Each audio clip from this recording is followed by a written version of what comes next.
You know, every now and then, history serves up a story that's so powerful, it feels more like a legend. And this is one of those stories. It's all about how, back in 19th century British India, thousands of ordinary, impoverished farmers decided to stand up to one of the most powerful systems on Earth. And they did it with really just two things: their unity and an absolutely unbreakable will. So, let's dive into the Indigo Revolt, an incredible, true story of defiance. Just let that sink in for a minute. That's not a political slogan. That's a cry from the absolute depths of a person's soul, captured in official records back in 1860. It's the voice of a farmer who has been pushed so far, he's literally choosing death over planting a single crop. So, what could possibly bring someone to that point? To understand that desperation, we really have to look at the system he was fighting against. So where does a rebellion like this even start? Well, believe it or not, the story of this whole uprising doesn't begin with guns or politics. It begins with a color, a beautiful, vibrant blue that made a handful of people incredibly rich while bringing complete and utter misery to millions. So you gotta remember, this was long before synthetic dyes existed. Indigo was the king of colors. It was the blue you'd see in the flags of empires, in the uniforms of their armies. For European planters who had settled in Bengal, this stuff was like blue gold. It promised an absolute fortune. But that fortune was built on a foundation of pure, brutal exploitation. So, how did they do it? How did they lock these farmers in? Well, it all came down to a deceptively simple mechanism called the Dedan system. Now, on the surface, it just looked like a cash advance, a loan to help you get started, but in reality, it was a perfectly engineered trap. The moment a farmer took that Dedan, he was basically signing away his freedom, maybe for the rest of his life. Okay, so let's walk through how this trap actually snapped shut. It wasn't just a bad business deal, it was a life sentence. First, the planters would force farmers to take the advance, often with threats. Then the farmers had to plant indigo on their very best land, the same land they desperately needed to grow food for their own families. And here's the kicker. At harvest time, the planters would offer a price so ridiculously low it was impossible to ever repay the initial loan. So the debt just kept growing and growing, year after year. And the cruelest part? That debt was passed down to their children. It was, for all intents and purposes, generational slavery. The result was just tragic. Fields that should have been growing rice to feed families were instead growing what the farmers themselves started calling the Blue Devil. And this led directly to unbelievable poverty and, in some cases, devastating famines. People were starving, all so that European textile mills could have their precious blue dye.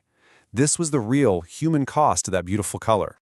But here's the thing about oppression. It always breeds resistance. And in 1859, after decades of this suffering, something just snapped. The farmers of Bengal collectively decided, that's it, we're not planting indigo anymore. And what followed wasn't just a protest or a riot, it was a revolution from the ground up. And man, did it take off fast. It started with a collective refusal in a single district called Nadia in March of 1859. By that summer, the idea had spread like wildfire, moving from one village to the next. And don't think for a second this was just chaos. It was a highly coordinated grassroots movement that grew into a massive, full-scale revolt in less than a single year. This is where it gets really smart. Their methods were absolutely brilliant. The very first step was simple but so powerful. They just refused to take the cash advance. That broke the first link in the chain of debt. Then they organized rent strikes. They put a complete social boycott on anyone working with the planters. I mean, nobody would sell them food, wash their laundry, nothing. And they even used their culture, writing songs and putting on plays, to spread the message of rebellion. Of course, the planters weren't just going to watch their profits vanish. They fought back, and they fought back dirty. They unleashed their private armies, thugs known as lathials, who were armed with these heavy bamboo staffs. They burned down villages, they kidnapped farmers, they used horrific violence to try and scare everyone back into submission. But here is the amazing part. It didn't work. The violence just strengthened their resolve. This quote from a report at the time just says it all. The farmers were out there on their land, ready to work. They had their tools, their animals, but they had made a sacred promise to each other. They would plant rice, they would plant lentils, but they would not plant a single seed of indigo. So now you have this massive, organized, and totally peaceful defiance that the government just couldn't ignore anymore.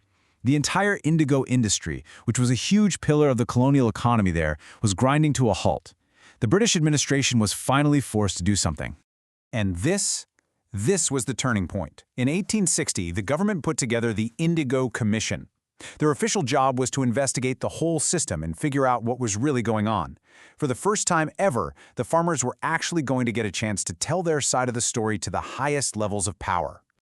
And what happened next was this incredible public showdown. On one side, you had the planters, claiming everything was voluntary and fair and that the farmers loved it. But then farmer after farmer came forward and told their stories, and the commission uncovered the ugly truth. This was a system built entirely on force, on fraud, and on pure terror. The commission's final report was just devastating for the planters. It was a complete and total vindication for the farmers.